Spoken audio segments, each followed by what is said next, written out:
Today we're making DIY mini donuts using store-bought ingredients. These mini donuts look just like big donuts, only way cuter because they're little, and the best part of all is that we're taking things we bought from the store and putting a homemade spin on them. And I made this so simple that you don't need any cooking skills at all to be able to do it, and you can still impress your friends and say you made them even though you bought most of it from the store.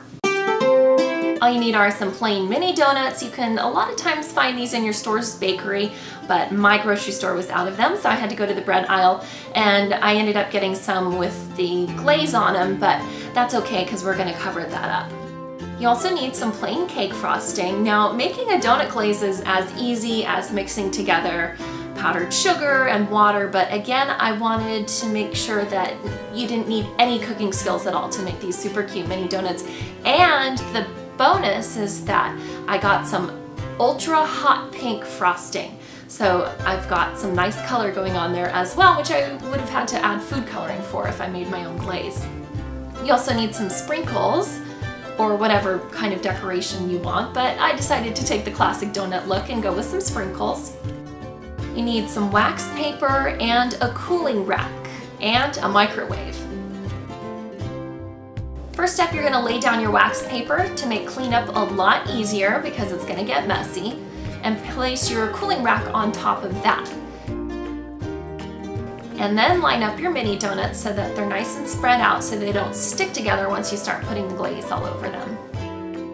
Now we're going to take the frosting and take off the lid, and we're actually going to stick this in the microwave, so you need to make sure to peel off all the foil off this lid and make sure there's not any left, because trust me, you do not want to put foil in the microwave unless you want to see a light show, and I don't recommend it.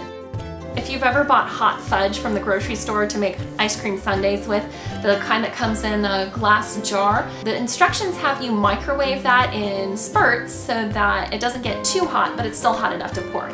That's the idea here that we're going to do with our store-bought cake frosting. We're going to be microwaving it in 15-second bursts until it's nice and runny enough that we can pour it on our mini donuts. Now that it's runny enough, it's as simple as pouring it on our donuts. Now don't let the frosting set too long before you put the sprinkles on it, or they won't stick that well. And there you have it. Now just let your frosting harden up and you're ready to go. Donut, you just love it? Thanks for watching, and for more DIY and sewing projects, check out my YouTube channel, Spool School, and find me on Instagram under the same name.